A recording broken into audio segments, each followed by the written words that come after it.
क्या आप जानते हैं कि भारत में एक ऐसा पेड़ है जो हजारों सालों से हमारे इतिहास, धर्म और मिथकों का गवाह रहा है।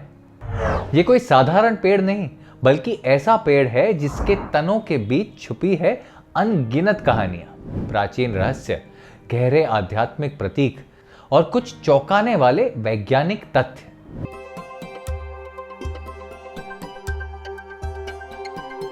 वट वृक्ष, बरगद या अंग्रेजी का बैनियान। ये पेड़ एक स्ट्रैंगलर फिग यानी गला दबा देने वाला अंजीर है।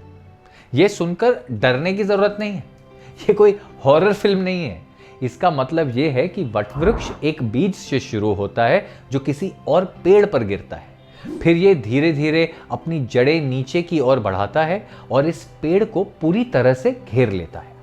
समय के साथ ये पेड़ अपने चारों ओर कई तने बना लेता है और एक छोटे से जंगल की तरह फैल जाता है। और इसीलिए कुछ वटवृक्ष छोटे जंगल जैसे दिखते हैं, न कि एक अकेले पेड़ की तरह। उदाहरण के लिए कोलकाता का महान वटवृक्ष, ये पेड़ 250 साल से भी ज्यादा पुराना है और करीब 4 एकड़ जमीन पर फैला हुआ है। सोचिए, एक पेड़ और 4 एकड़ की जमीन। लेकिन वटवृक्ष की यह कहानी केवल उसके विशाल आकार और जड़ों की नहीं है।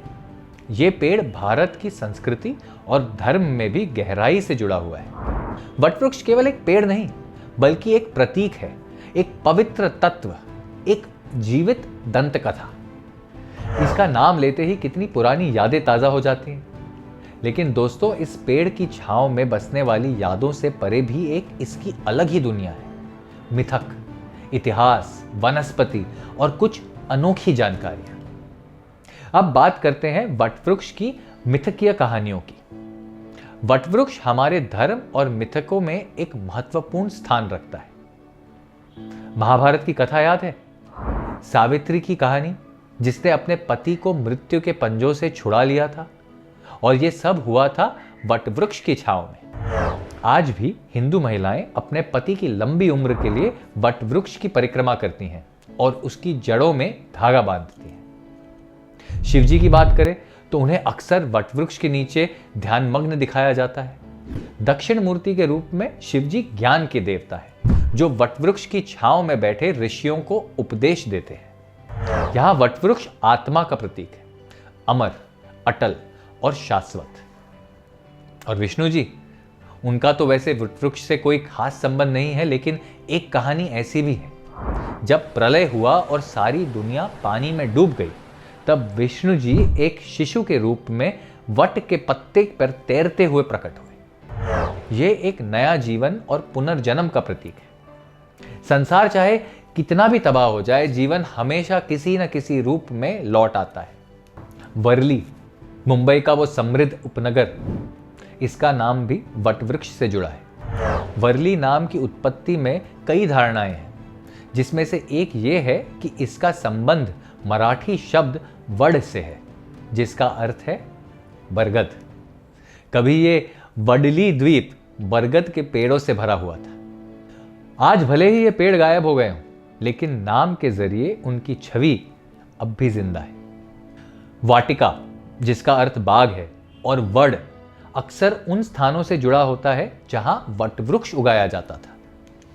भारत में कई गांवों और क्षेत्रों के नाम इसी अवधारणा से निकले हो सकते हैं।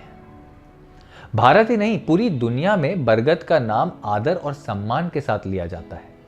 जैसे लाओस का वट फू और थाईलैंड का वाट अरुण, जहां वट का मतलब मंदिर होता है। ये जगहें भी इस बात का प्रतीक है कि पेड़ और प्रकृति के प्रति श्रद्धा और आध्यात्मिकता पूरे एशिया में फैली हुई है। धन्यवाद। आपने तथ्य कथा के इस एपिसोड को देखा। हमें उम्मीद है कि आपको ये वटवृक्ष की अद्भुत यात्रा पसंद आई होगी। अगर आपको हमारा ये एपिसोड अच्छा लगा तो सब्सक्राइब करना ना भूलें, रिव्यू दें और इसे अपने दोस्तों के साथ शेयर करें। और अगर आपके पास कोई विषय हो जिसे आप हमारे साथ एक्सप्लोर करना चाहते हैं, तो हमारे सोशल मीडिया पर ज़रूर लिख कर भेजें।